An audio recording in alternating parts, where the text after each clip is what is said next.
Sveiks, brīnišķīgais klausītāji raidierakstā, tāpēc, ka traumēts. Šis ir raidieraksts, kurā var uzzināt viegli saprotamu informāciju par to, kā ikdienas dzīvē izskatās un tiek piedzīvotas psiholoģiskas traumatizācijas sekas. Es esmu Vita Kalniņa, psiholoģe un psihoterapijas speciāliste, un arī vairāku grāmatu autore. Es ceru, ka šī informācija mazinās kauna un vainas sajūtas par dažādiem simptomiem un sniegs kaut nelielu atvieglojumu tiem, kas savā dzīvē piedzīvojuši dažādas psiholoģiskas traumas. Atpazīt un saprast ir viena no pirmajiem soļiem dziedināšanās ceļā. Tad nu ņemu tevi pie rokas un speram šos soļus kopā. Sveiks, brīnišķīgais klausītāji! Es esmu Vita Kalniņa un šodien tiekamies raidierakstā, tāpēc, ka traumēts. Jau 17. epizode, manuprāt, diezgan ātri laiks ir paskrējis un diezgan daudz epizodes jau sakrājušās un pievērs uzmanību pamanīju, ka jau vairāk nekā 50 pozitīvu vērtējumi raidierakstam platformā Spotify, un par to esmu ārkārtīgi priecīga un pateicīga. Redzu arī, ka arvien vairāk ir klausījumi, arvien lielāka interese, un tas jau ir arī tas, kāpēc es vispār šo daru, ka arvien vairāk cilvēku uzzina informāciju par to, kā tad traumatizācijas ietekmē mūsu dzīvi, ietekmē mūsu šodienu un kā mēģināt rāpties no tā visa ārā, nevis palikt šo traumatisko pieredžu gūstā. Kāds no jums ir ik pa laikam uzraksta un līdzās visiem paldies, ko saņem arī kādus jautājumus. Es gribu tiešām iedrošināt jūs arī turpināt jautāt, iespējams tas arī pamudinās man sagatavot kādu epizodu par kādu noteikti jūsu interesējošu tēmu, bet atbildot uz jautājumu, ko esmu saņēmusi, vai ir arī kaut kas, ko tad vēl varētu lasīt par šo, noteikti varu ieteikt ieskatīties Līnas izdotajās grāmatās. Visātrāk to var izdarīt, ieejot līna.lv un tur redzēsi sadaļu veikals, un tur ir grāmatas, un pievērs uzmanību, piemēram, grāmatai arī senus ievainojumus var dziedēt, kas ir par attīstības traumu. Tāpat arī grāmata par iekšējo bērnu. Īstenībā liela daļa no tām grāmatām tad uzrunā arī tēmas, par kurām es stāstu šeit raidierakstā, lai arī varbūt ne visas ir tieši par traumatiskām pieredzēm, tā vai citādi, protams, tās arī tam pieskaras. Jā, tad lasiet, bet, protams, arī bez tā gribu vēlreiz aicināt jūs no sirds, ja jūs atpazīstat kaut ko no tā, par ko es runāju arī savā dzīvē, savos pārdzīvojumos. Ja atpazīstat savas sāpes, meklējiet savu palīdzību, dodaties psihoterapijā, meklējiet to speciālistu, ar kuru jūs varētu justies droši, lai šīs senās sāpes, vai varbūt netik senās sāpes, varētu beidzot tikt dziedinātas un tās neturpināt tālāk ietekmēt jūsu dzīvi, jūsu ikdienu, jūsu attiecības, to, kā jūs vispār vadat savas dienas un kā jūs plānojat arī savu nākotni. Emocionāla atkarība arī var ietekmēt attiecības ar mūsu bērniem, ar mūsu vecākiem, ar citiem nozīmīgiem cilvēkiem mūsu dzīvē, bet tas, ko es savā praksē ārkārtīgi bieži piedzīvoju, ka daudzas partneru attiecības, kuras, manuprāt, ir ar dažādiem resursiem varētu būt arī labas, bagātinošas attiecības, ka tomēr viņas cieš no tā, ka viens no partneriem, reizēm varbūt arī abi, ir emocionāli atkarīgi, un tas nav tas pats, kas mīlestība. Emocionāla atkarība nav tas pats, kas uzticēšanās otram, ļaušanās tuvībai. Tā nav tāda mīlestība, ko mēs sniedzam otram bez nosacījumiem un saņemam arī atpakaļ. Šodien vēlos tad pastāstīt, kādi ir simptomi emocionālai atkarībai, arī kādi ir iemesli, kā tad viņi vispār veidojas, kādas ir iespējamās sekas un, protams, arī iedot dažus pieturas punktus, kas varētu būt tas ceļš, kā sev palīdzēt un kā dziedināties. Iespējams, ka tu atpazīsi kaut ko no savas dzīves, iespējams, atpazīsi kādu sev tuvu cilvēku, varbūt kādu radinieku vai kādu draugu. Ja tu jūti, ka arī šim cilvēkam varētu šī informācija noderēt, es mīļi aicināts pastāstīt, ka ir šāds raidieraksts, ļauj arī šim cilvēkam paklausīties, un iespējams, ka viņš radīs kādu skaidrojumu tam, kāpēc viņa attiecības veidojas tā, kā veidojas, kāpēc tās ir tik bieži saistītas ar dažādām ciešanām, un ka tam var meklēt risinājumu, ka var tikt no tā laukā, jo mīlestība nav tas pats, kas ciešanas, tāpat kā mīlestība nav tas pats, kas emocionāla atkarība. Tad es vēlos sākt ar to, ka noteikti gribu jums uzsvērt, ka ne katra emocionālā atkarība ir patoloģiska. Noteikti tam eksistē kaut kādas savas robežas, jo būtībā jau mēs visi, pilnīgi visi, nākot šai pasaulē un esot mazi bērni, esam to jau piedzīvojuši. Esam piedzīvojuši šo emocionālo atkarību, jo bez šādas atkarības īstenībā mēs jau nemaz nevarētu palikt dzīvi un veseli un izaugt šajā pasaulē. Bet pirms tad es pastāstu, kā tas veidojas jau mūsu bērnībā, te tagad simptomi, kurus iespējams varēs atpazīt arī savās vai apkārtējās attiecībās. Kā jau minēju, tad iespējams, ka tieši emocionālā atkarība partnerattiecībās var radīt dažādas problēmas, apgrūtinājumus un arī milzīgu spriedzi, milzīgu konfliktu potenciālu. Katrās partnerattiecībās drīkst būt konflikti, viņi ir normāli un viņiem pat ir jābūt, bet šeit es runāšu par pilnīgi citu konfliktu dinamiku. Viens no simptomiem, ko varam piedzīvot partnerattiecībās, ja runa par emocionālu atkarību, ir pārmērīgas, es pat teiktu tādas paniskas vai pat, es kāpēc gribu lietot vārdu arī slimīgas bailes pazaudēt otru cilvēku. Šiem cilvēkiem ir ļoti, ļoti bail, ka kaut kas notiks un tas otrs vairs nebūs viņa dzīvē. Skaidrs, ka ja mums ir tuvas attiecības ar kādu cilvēku, šis cilvēks mums ir nozīmīgs, ka mēs negribam viņu zaudēt un, protams, arī satraucamies, ka viņam varētu kaut kas notikt, bet tomēr te nav runa par to, ka vispār es kaut kur pieļauju, ka tāda iespēja vispār dzīvē varētu būt. Te ir runa par tādām pārmērīgām, pārspīlētām bailēm arī tikt pamestam. Un kā reakcija uz šīm pārspīlētajām bailēm parasti tiek izveidot arī milzīga un pārspīlēta kontrole. Kontrole pār otru cilvēku, pār viņa dzīvi, pār viņa laiku, pār viņa kontaktiem, pār to, ar ko viņš ikdienā nodarbojas, kur viņš pavada gandrīz katru savu minūti, ar ko tieši viņš runā, kāpēc viņš runā, par ko viņš runā.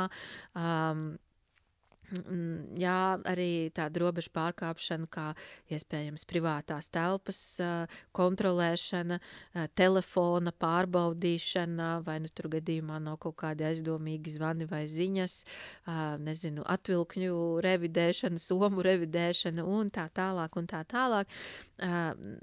Tās bailes ir tik neizturamas, ka šķiet, ka vienīgais, kas var tā kā drūsciņ kaut uz brīdi sniegt kaut kādu mierinājumu, ir pārliecināšanās, ka šobrīd šajā sekundē vismaz es nevaru atrast nekādus pierādījumus, ka ir kaut kas slikti, vai ka šis cilvēks nezina, ka viņam ir citas attiecības, vai ka viņam ir plānā mani pamest. Tad, kad otrs attālinās, tad šie cilvēki var piedzīvot tādas milzīgas sāpes, tiešām gandrīz vai ķermeniskas, fiziskas, neizturams vai grūti izturams sāpes, un tas, ko tipiski šie cilvēki var teikt otram cilvēkam, un tas ir arī ļoti interesanti, protams, ka šie teikumi daudz tiek apspēlēti un apskatīti dažādos mākslas darbos, daudzas dziesmas, mīlas balādes satur šos teikumus un, protams, arī filmas, un tie teikumi ir, piemēram, es bez tevis nevaru dzīvot. Tu esi viss manā dzīvē, tikai priekš tevis es dzīvoju, tikai ar tevi manai dzīvei kaut kāda jēga, saturs, ja tevis vairs nebūs, tad es arī vairs nebūšu, tad viss izbeigsies, ja. Kaut kas tam līdzīgs, kas, protams, ir stipri vien pārspīlēts, jo pat, ja mēs ļoti mīlam šo cilvēku un tiešām gribam būt ar viņu kopā, tad tā nav taisnība, ka mēs nevaram bez viņa dzīvot. Ja mēs esam pieauguši cilvēki, tad, ja apstākļi tā izveidojas vai dzīve tā izveidojas, tad, tas būs nepatīkami, tas būs sāpīgi, iespējams, mums būs liels sēru periods un daudz būs jāraud un jādusmojās, bet tas būs pārvarams un mēs varēsim dzīvot bez šī cilvēka. Bet tās bailes ir tik paniskas, tādas, kādas tās ir mazam bēbītim vai mazam bērniņam, kurš pat tiešām bez savas mammas vai arī bez sava tēta nav spējīgs izdzīvot. Un tā ir realitāte. Mazs bērns nevar pats par sevi parūpēties tādā ziņā, lai viņam būtu kur dzīvot, jumts pēc galvas, siltums, un arī viņš būtu vēl paēdis, apģērbies un drošībā. Viņš to pats sev nevar nodrošināt, un tāpēc šī tuvā cilvēka zaudējums priekš viņa ir eksistenciāls apdraudējums. Priekš viņa nav iespējama dzīve, ja šis cilvēks pēkšņi vairs nav un par viņu nerūpējās. Bet tā visticamāk nav taisnība, ja mēs domājam par pieaugušu cilvēku partnerattiecībām, taču šīs izjūtas tiek projicēts no šīs senās pieredzes uz šīm šā brīža partnerattiecībām. Vēl kas ir tipiski raksturīgi, šie cilvēki arī ļoti slikti panes situācijas, kur viņi paliek vieni.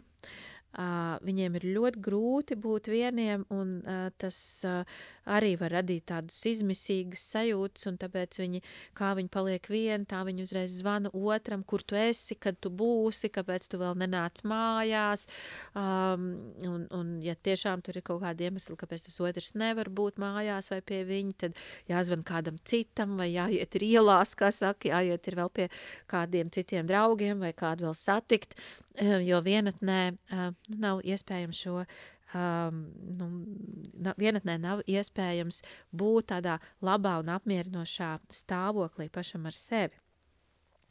Šī grūtība būt vienam arī nereti noved pie tā, ka šie cilvēki pilnībā sāk zaudēt jebkādas savas intereses vai vispār neattīst savas intereses. Viņi pakārto visu savu dzīvi, visu savas intereses nodarbes tikai otram cilvēkam, tādā veidā, protams, šo emocionālo atkarību vēl padziļinot, jo pat tiešām sanāk, ka viņam nekas vairs cits bez šī otra cilvēka un viņa dzīves lietām, interesēm neeksistē, vai arī bez viņa draugiem. Ja?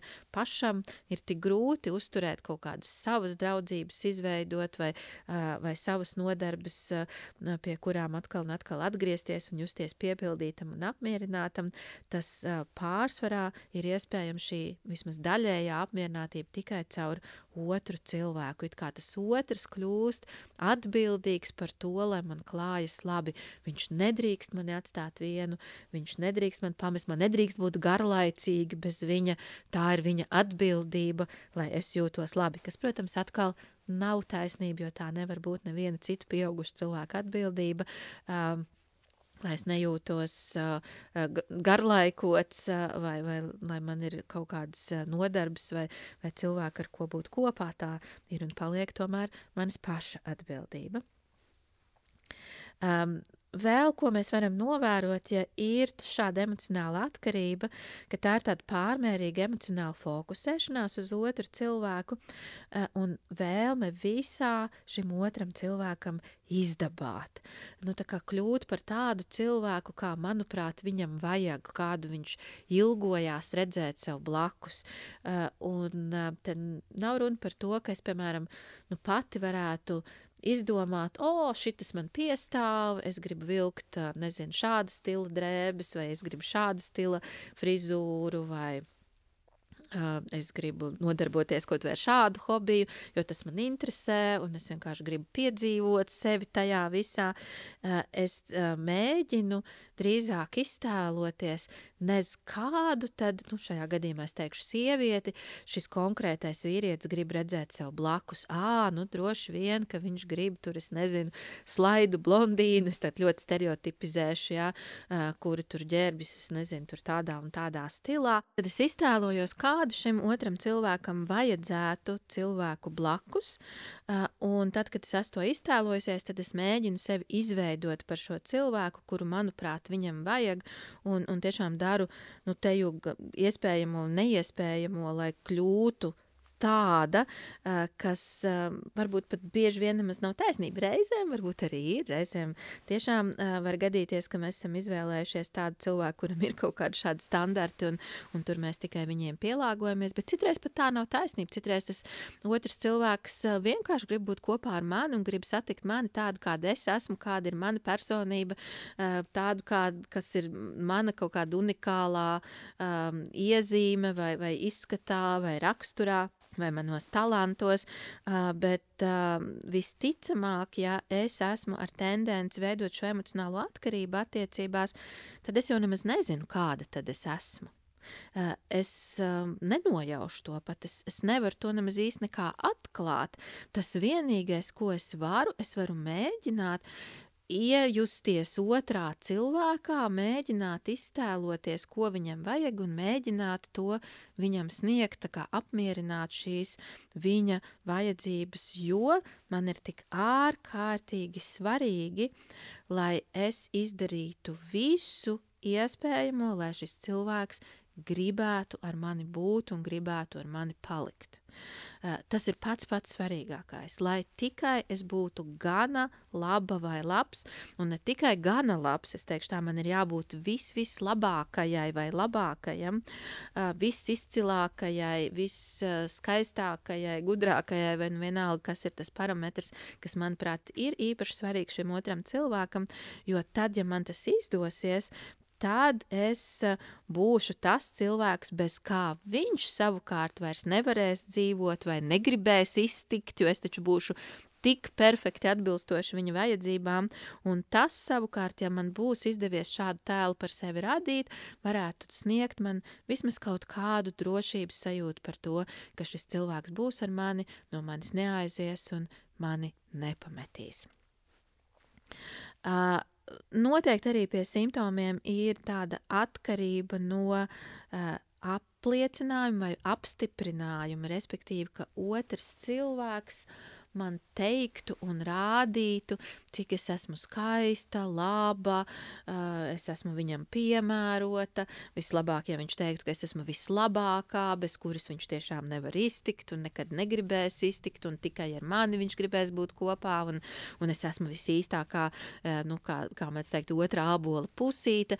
Man būs nenormāli svarīgi arī dzirdēt šos apstiprinājumus, piedzīvot viņus, un tie atkal varēs iedot kaut uz brīdi kaut kādu drošības sajūtu, mazinot tās bailes otru pazaudēt. Kāda ir ietekme šai uzvedībai uz attiecībām? Es domāju, ka jūs varat iztēloties, bet varbūt pat esat to piedzīvojuši vai novērojuši, ka cilvēks, kurš šādā veidā veido attiecības, otram cilvēkam rada arī milzīgu slodzi, milzīgu spiedienu, un īstenībā pārslodzi un ciešanas parasti ir abās pusēs. Ja? Abi partneri šādās attiecībās cieš, un, varētu teikt tā, ka īsti jau tā nemaz vairs nav tāda dzīve, ko viņi dzīvo, tās ir, tādas mocības, kur īsti arī paši viņi nereti nemaz netiek ārā no viņām.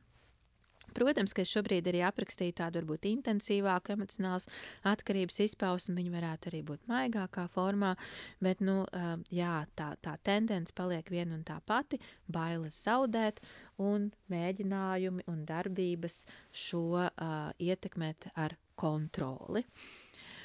Kas tad ir iemesli? Ja? Tātad pie iemesliem ķeros, kā jau es minēju, visi mēs varam būt emocionāli atkarīgi, jo pirmajos dzīves gados mēs visi emocionāli atkarīgās attiecībās esam dzīvojuši, jo bērns nevar par sevi parūpēties.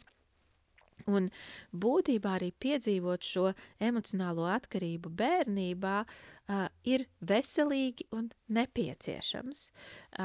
Ja es drošās, labās attiecībās ar savu aprūpas personu, ja piesaistas personu, tiešām piedzīvoju, ka manas vajadzības tiek redzētas, viņas tiek apmierinātas, ka piesaistas persona arī sniedz man šo atgriezenisko saiti, cik es esmu foršs, cik es esmu labs, kā man sanāk lietas, kā ar mani viss ir kārtībā, arī tad, kad es jūtu gan pozitīvas kaut kādas lielas emocijas, gan varbūt negatīvas, nepatīkamas, smagas emocijas.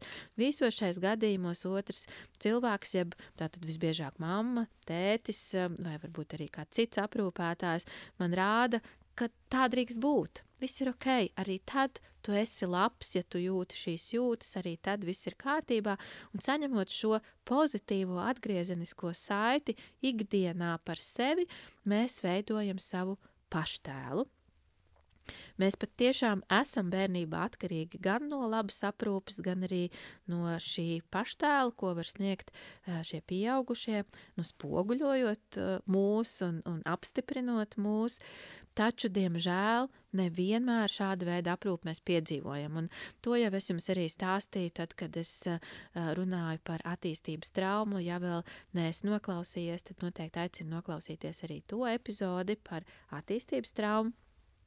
Jo, piemēram, ja mammai, kas pārsvarā ir pamataprūpētājs bērnam ģimenē, ja mammai pašai ir kādas problēmas, ja viņa, piemēram, ir slima vai viņai ir slikts partnerattiecības vai tur ir trūkums ģimenē vai kaut kādas mentālas problēmas, pārslodze, tātad, visdažādākās problēmas šeit varētu būt, kuru dēļ viņa nav emocionāli pieejama bērnam, tad attiecīgi bērns nevar vairs paļauties uz to, ka viņa vajadzības tiks apmierinātas.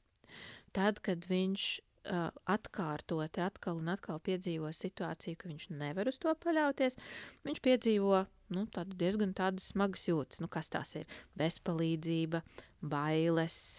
Protams, viņš ir arī bieži tādā paaugstinātā stresā, reizēm pat tādā panikā par to, ko viņam tagad iesākt, kā viņam tikt ar šo situāciju galā, kurai viņš vēl nav izaudzis, nobriedis, pats viņš vēl sev nevar palīdzēt, bet aprūpas persona nesniedz viņam nepieciešamo atbalstu. Bērna psihei šajos gadījumos ir savs risinājums. Ko bērns intuitīvi izdara? Viņš visu savu uzmanību pievērš savai piesaistes personai, jeb aprūpas personai. Tātad ļoti, ļoti vēro, čeko mammas noskaņojumu, ja bērni kļūst gandrīz kā tādi seismogrāfi, kas nemitīgi mēra, kāds tur ir tagad noskaņojums un kas mammai šobrīd ir vajadzīgs un ko es varu izdarīt, lai viņai klātos kaut drusku labāk. Viņi tātad vēro, pārbauda šo noskaņojumu un arī atbilstoši reaģē uz to. Viņi izveido dažādas uzvedības stratēģijas, tad kā veiksmīgāk tikt galā situācijās, kad mamma īsti nav pieejama un nevar par viņiem līdz galam parūpēties. Šādā veidā tad viņi tomēr var panākt situācijas, ka parūpējoties varbūt par mammu, lai viņa drusku atslogojās, mamma beigās tomēr pievēršas arī pašam bērnam, un viņš kaut nedaudz vismaz saņem to, kas viņam ir vajadzīgs. Un tas, ko bērns iemācās, tikai tad, kad es ar visu savu uzmanību, ar visu savu enerģiju esmu fokusējies uz otru cilvēku, tikai tad es varu piedzīvot kaut kādu drošību un iespējams, tiešām tikai iespējams, es varu arī piedzīvot, kā manas vajadzības tiek apmierinātas. Bet tas ir vienīgais veids, ja? Tikai tad, ja es ar visu uzmanību esmu pie šī otra cilvēka. Ko tas nozīmē? Tas nozīmē, ka šie bērni jau agri uztrenē ļoti lielu tādu spēju iejusties otrā cilvēkā, mēģināt nolasīt viņa vajadzības, viņa emocijas, mēģina uzminēt, kā tagad viņam vislabāk pielāgoties vai izdabāt, jo tas ir viņa paša interesēs galu beigās, un vienlaikus, protams, tik ļoti viņi iejūtas otrā cilvēkā, ka viņi pazaudē paši sevi, viņi vairs nejūt paši sevi, viņi vairs līdz galam bieži vien nezin, kas tad īsti ir tās viņu vajadzības, jo tāpat viņas bieži vien paliek neapmierinātas un tas pat ir drošāk nejust šīs vajadzības. Un tikai tad, kad es jūtu otru, šie bērni to iemācās, ja, tikai tad es varu sajust šo drošību un sajust, ka es vispār esmu, ka es vispār eksistēju, ka man vispār šai pasaulē ir kaut kāda vieta. Ja, tikai caur otru es to varu piedzīvot, jo sevi es vairs nejūtu. Ja mēs domājam, kas tad ir mīlestība, mīlestība ir uzticēties sev un otram. Ja, šī uzticēšanās veselīgā mīlestībā ir ārkārtīgi svarīga, bet, ja mēs domājam par emocionāli atkarīgiem cilvēkiem, tad arī tikko, kā es jums aprakstīju, kas ir noticis viņu bērnībā, tad skaidrs, ka viņi nevar uzticēties otram. Ja viņi nevarēja pat uzticēties savai mammai, skaidrs, ka viņi nevar uzticēties arī nevienam citam savā dzīvē vēlākajā laikā, ja viņi ir palikuši pie šīs pārliecības un pie šīm uzvedības stratēģijām, kas ir izveidotas bērnībā, un šī nespēja uzticēties saglabājas neatkarīgi no tā, cik labs vai uzticams realitātē ir šis otrs cilvēks. Respektīvi, un atkal, ja mēs domājam par partnerattiecībām, un to es arī savā praksē esmu piedzīvojis, arī strādājot ar pāriem, reizēm patiešām šis otrs cilvēks ir ļoti, ja es varu tā lietot tādu primitīvu vārdu, labs partners. Viņš patiešām ir ieinteresēts šajās attiecībās, viņš rūpējās, viņš ir godīgs, atklāts, viņam nav nekādu, ļaunu nodomu vai kaut kādu viltību prātā, ja kaut kā piemānīt šo savu partneri vai piekrāpt, bet tas nemaina to, cik kontrolējoša uzvedība, cik milzīgas bailes un neadekvātas no šīm bailēm izrietošas uzvedības ir šim emocionāli atkarīgajam partnerim. Ja? Tātad šī uzticamība, kāda piemīt šim vienam cilvēkam, nemaina otra cilvēka neusticēšanos, jo viņš neusticās nevis konkrēti šim cilvēkam, viņš neusticās pēc būtības nevienam cilvēkam, ka šis cilvēks brīvprātīgi varētu vēlēties būt ar viņu kopā, nepamest viņu un palikt tādās, labās attiecībās.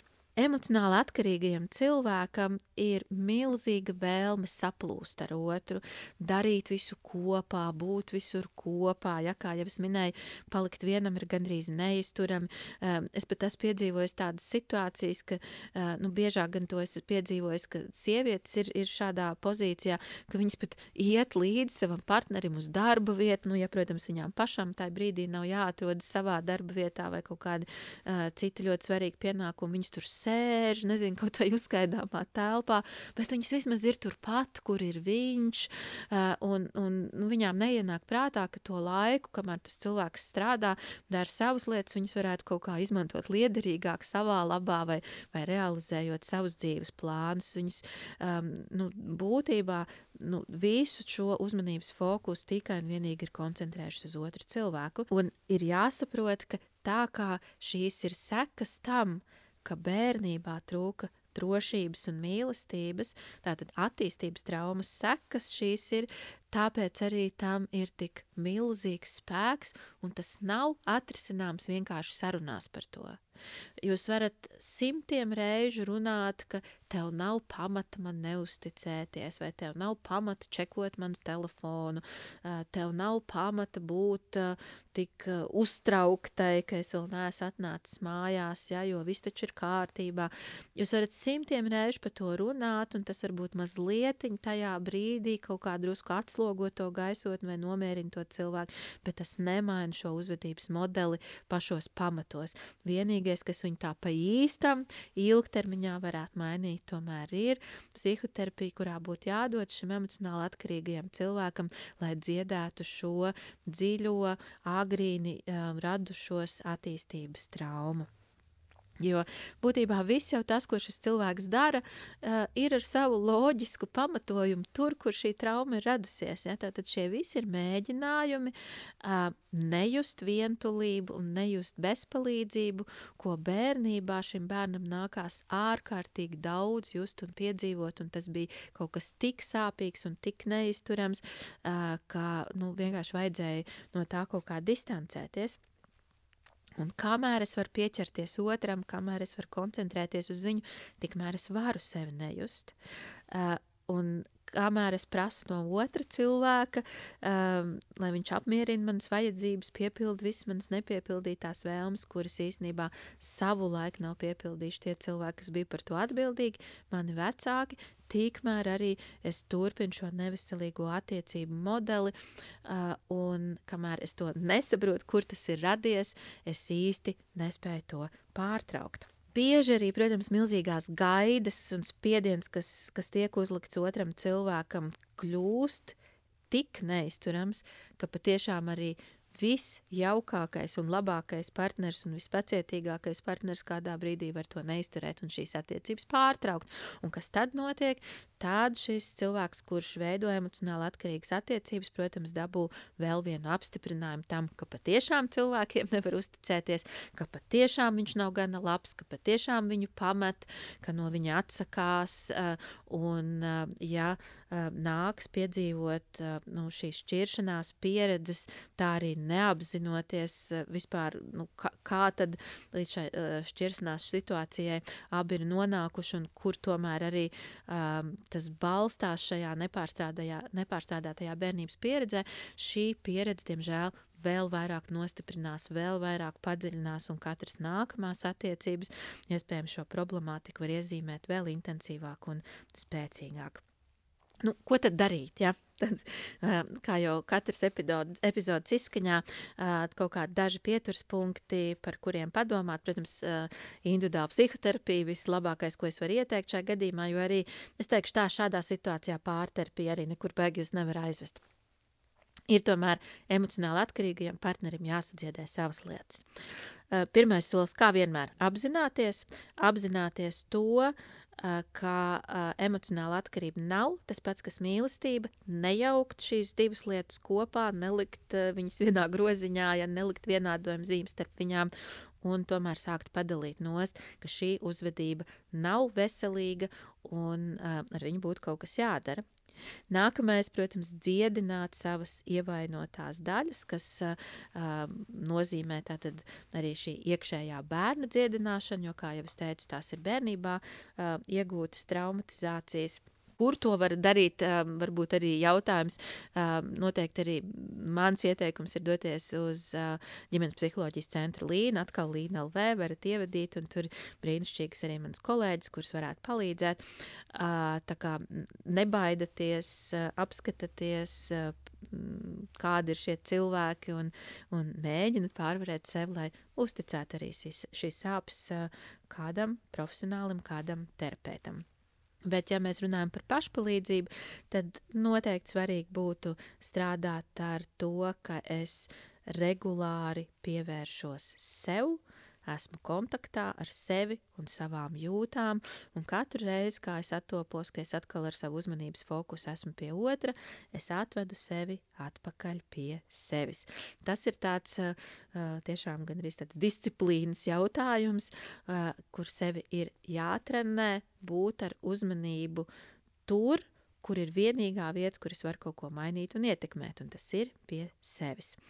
Arī pozitīvs skatījums uz sevi vai vismaz tāda izveide, ja tas nevar būt nekas tāds, kur es gribu sev piemānīt, cik es esmu foršs un labs un vienkārši ieskaidrot to sev, bet kur es tomēr skatos arī objektīvi uz savām pozitīvajām īpašībām, spējām, talantiem, skatos uz savu spēku un regulāri vēršot savu uzmanību uz šīm savām daļām spēka, resursu pilnajām daļām, es vairoju arī to, ka viņas jūtas vēl spēcīgākas un vēl vairāk var pārņemt vadību arī dažādās dzīves situācijās, kur varbūt citkārt vadību pārņem ievainotās daļas. Un, protams, ja tu jau strādā ar sevi, vai varbūt šī tēma nav tev pašam tik aktuāla, esi tas, kurš kļūst par citu cilvēku iedvesmotāju, parādot viņiem iespējas, ka var sev palīdzēt un var justies labāk. Un, manuprāt, tā ir patiešām arī